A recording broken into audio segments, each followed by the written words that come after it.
جی جو لوگ سوال کریں اپنا سٹی ضرور مینشن کریں. جی جی جی ایک کے بعد. السلام علیکم. جی وعلیکم السلام. میں نیو یارک سے بات کر رہا ہوں. بھارت صاحب یہ جو ہے یہ تفسیر موضوعی کیا چیز ہے؟ اور جو ہے یہ کیا کہتے ہیں ہمارے جیسے بہترین تفسیر کو پڑھنے کے لیے عام لوگوں کے لیے کون سی ہے جی جو جی تاکہ اس سے زیادہ فائدہ اٹھایا جائے؟ جی جی آپ کے دو سوال ہو گئے. قرآن کی بنیادی طور پر ایک اور تقسیم ہے قرآن کی تفسیر کی، وہ تفسیر ترتیبی اور موضوعی ہے. ترتیبی یہ ہوتا ہے کہ سورہ حم سے تفسیر شروع ہو جاتی ہے اور ناس تک ترتیب سے رہتی ہے. موضوع بھی یہ ہوتے ہے کہ کچھ ایک ٹاپک کو لیا جاتا ہے اور اس سے متعلق پورے قرآن میں جو آیات ہوتی ہیں ان کو اکٹھا کیا جاتا ہے ایک جگہ، اور اکٹھا کرنے کے بعد ان کی تفسیر کی جاتی ہے. تفسیر موضوعی کہا جاتا ہے. تفسیر موضوعی میں پڑھنے کے لیے اس وقت اچھی کتاب ہے پیام قرآن مکارم شرازی کی. اور جو ہے تفسیر ترتیبی میں جو اچھی کتاب ہے اس وقت جو ترجمہ ہے اچھی ہے، عام فہم ہے، اس کو عام آدمی سمجھ سکتا ہے، وہ تفسیر نمونہ ہے یا تفسیر نور ہے آیت القرآن. تفسیر نمونہ مکارم شرازی کی.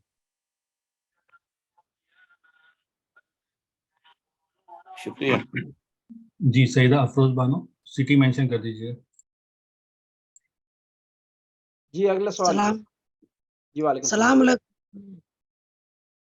جی وعلیکم السلام. جی شکریہ مولانا آپ کا اور مبشر بھائی صاحب کا بھی شکریہ ادا کرتی ہوں. مجھے قرآن کی تفسیر جو سنائی جاتی ہے جو پڑھی جاتی ہے وہ تفسیر ترتیبی آپ نے فرمائے تھے نا. جی قرآن جو معنی کا قرآن ہوتا ہے وہ فرمان علی صاحب کا قرآن مولانا فرمان علی کا ہے. ان میں تفسیر کے ساتھ قرآن پڑھتی ہوں. چند سوالات میں بنائی ہوں آپ کے سامنے سناؤں گی. یہ کیا یہ ترتیب سے اچھی طرح سے ہے یا میں اس کو اچھی طرح سے آپ کو مدد کریں تو بہتر ہے. میں سناؤں گی دو سوالات آپ غور سے سنیں. جی بسم اللہ الرحمن الرحیم. مظلوم ظالم کی برائی بیان کر سکتا ہے اور اس کے لیے بددعا بھی جائز ہے، خواہ مرد ہو یا مسلمان، خواہ مسلمان ہو یا کافر. دوسرا، اگر کوئی شخص دعوت دے اور کھانا نہ کھلائے تو وہ بھی شکایت کر سکتا ہے، وہ بھی قسم کا ظلم ہے. یہ کس سورہ کی آیت ہے؟ سورہ نساء کی 148. کیا یہ سوال صحیح ہے؟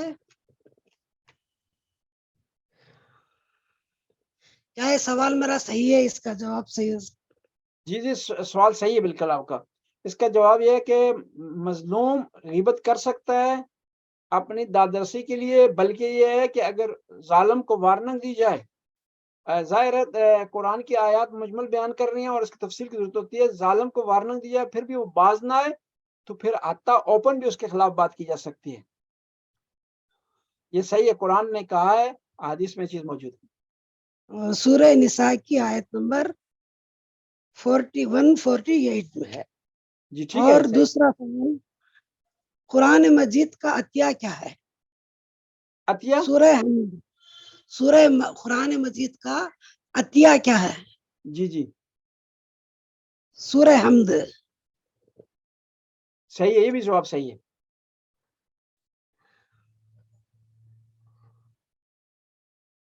جو لوگ اصول دین میں عقل سے کام نہیں لیتے خدا ان کو کون سی گندگی ڈال دیتا ہے؟ جواب اس کا ہے کفر کی. یہ بھی صحیح ہے. یہ دوبارہ بیان کیجیے گا، اس کی مجھے سمجھ نہیں آئی. جو لوگ اصول دین میں عقل سے کام نہیں لیتے جی جی خدا ان کے کون سی گندگی پر ڈالتا ہے؟ صحیح، یہ بھی صحیح ہے. کفر کی. جی بالکل. اسی طریقے سے سوال میں بنا سکتی ہوں. ایک میں ایسا سوالوں کتاب فاتح مفتاح العلم کتاب بنائی ہوں، یہ صحیح ہے کیا؟ میں آپ اس کی اجازت دے سکتے ہیں؟ جی جی صحیح ہے. شکریہ. ٹھیک ہے جی، بہت بہت شکریہ، خدا آپ کو سلامت رکھے۔ شکریہ۔ جی اگلا کوئی سوال ہے؟ سوال ہو تو بتائیں، ہینڈ ریز کر سکتے ہیں۔ جی جی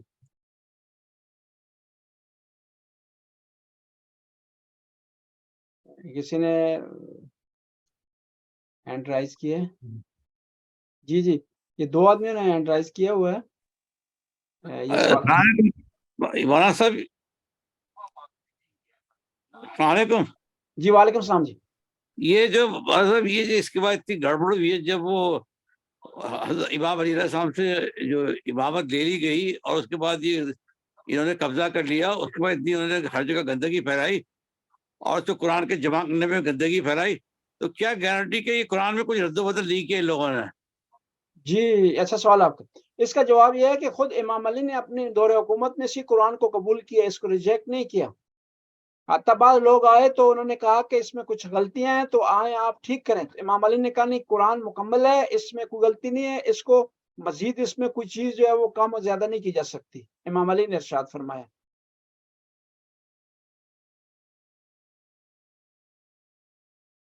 اور اسی قرآن سے اہل بیت نے دشمن کے خلاف احتجاج بھی کیا ہے، یعنی دلیل قائم کی ہے، استدلال کی ہے۔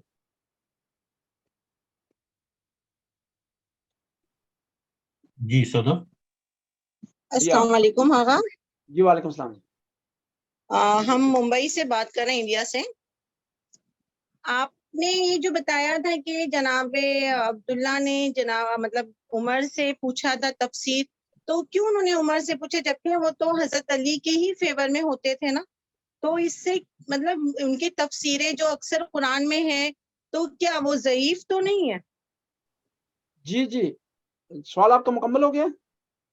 جی ہاں، کیونکہ مطلب جناب عباس تو مولا علی کے کزن ہی تھے، چچا تھے، تو جی اصل میں انہوں نے حضرت علی سے کیوں نہیں پوچھا ڈائریکٹ، زیادہ تفسیروں میں عمر سے کیوں پوچھا؟ اس کی وجہ یہ تھی کہ اس زمانے میں، بلکہ آج بھی، جب انسان چاہتا ہے نا کہ کسی دشمن کے خلاف کوئی دلیل قائم کرے تو اسی کی زبان سے سنے تو وہ زیادہ اتھینٹک ہو جاتی ہے۔ مثلا امام علی اگر کہتے ہیں کہ اس آیت میں مراد حضرت عائشہ اور حضرت حفصہ ہیں، تو لوگوں نے یہ کہنا تھا علی نے اس لیے کیا ہے کیونکہ یہ مخالف پارٹی ہے۔ جب حضرت عمر نے خود کہہ دیا کہ اس سے مراد جو ہے عائشہ اور حفصہ ہیں، تو زیادہ اتھینٹک ہوگی بات۔ شکریہ آپ کا بہت بہت مولانا، thank you.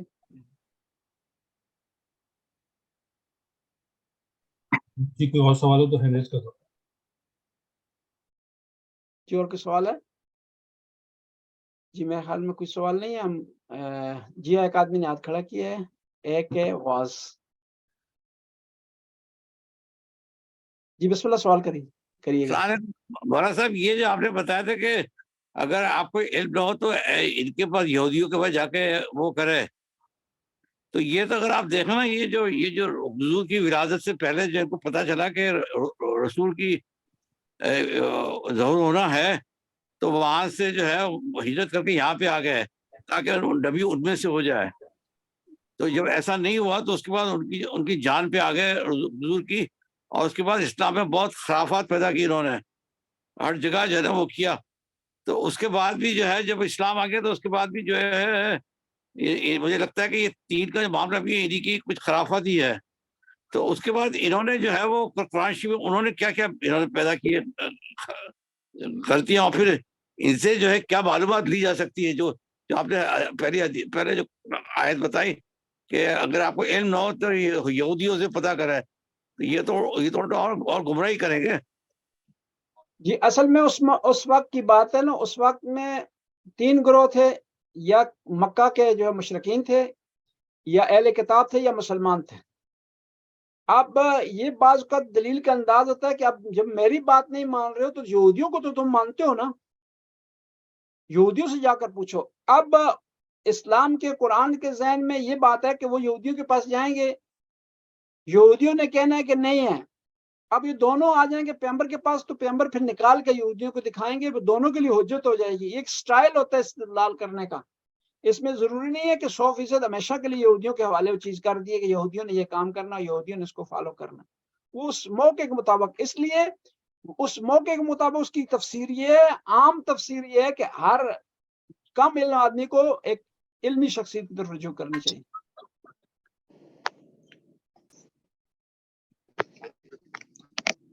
G Maryam Fatima city mention کر دیجیے. میں لکھنؤ انڈیا سے. جی بسم اللہ جی.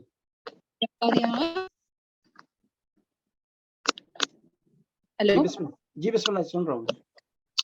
جی میرا سوال ایکچولی میں نے آپ کا یہ لیکچر سنا نہیں، بٹ ٹاپک سے ہٹ کر کے کیا میں سوال کر سکتی ہوں؟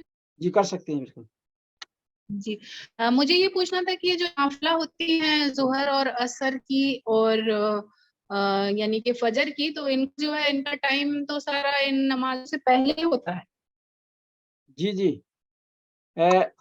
یہ فجر کی، ظہر کی، عصر کی جو نافلہ ہے نا، ظہر عصر کی تو ٹائم کے اندر پڑھنی ہے آپ نے. جب بھی آپ ظہر پڑھیں گے اس سے پہلے پڑھیں گے، اس سے بعد. فجر کی جو نافلہ اس میں گنجائش ہے کہ آپ اس کو آدھی رات کے بعد پڑھ سکتے ہیں.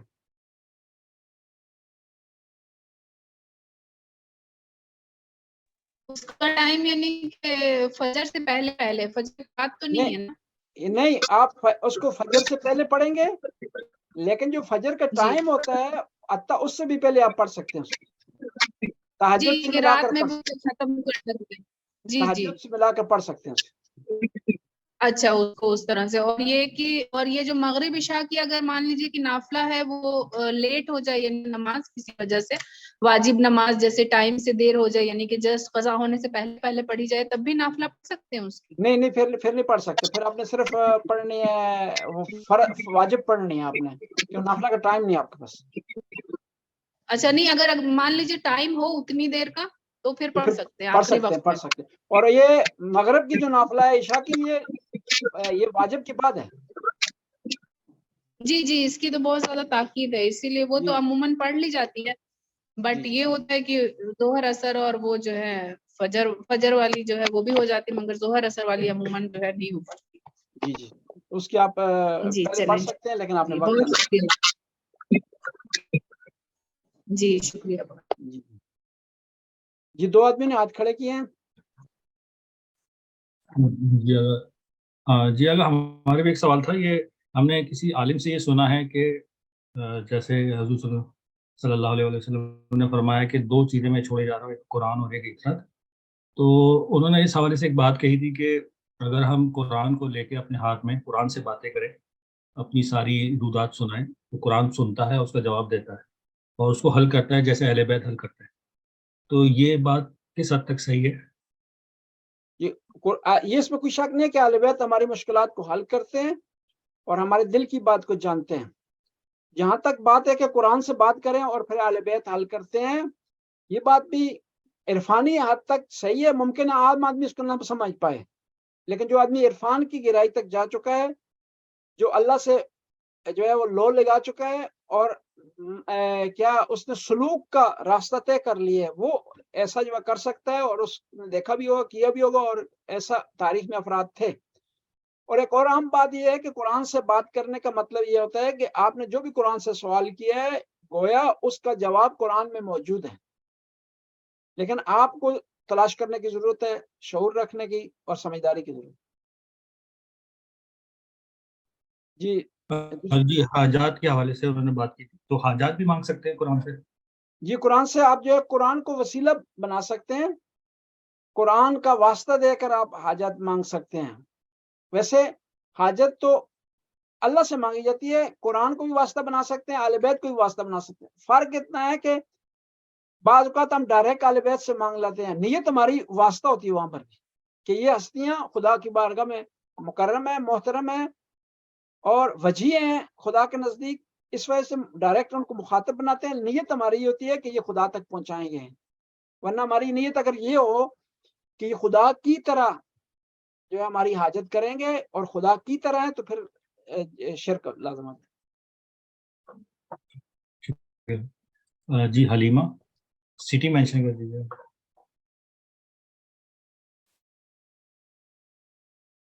جی مائک انمیوٹ کیجیے. جی جی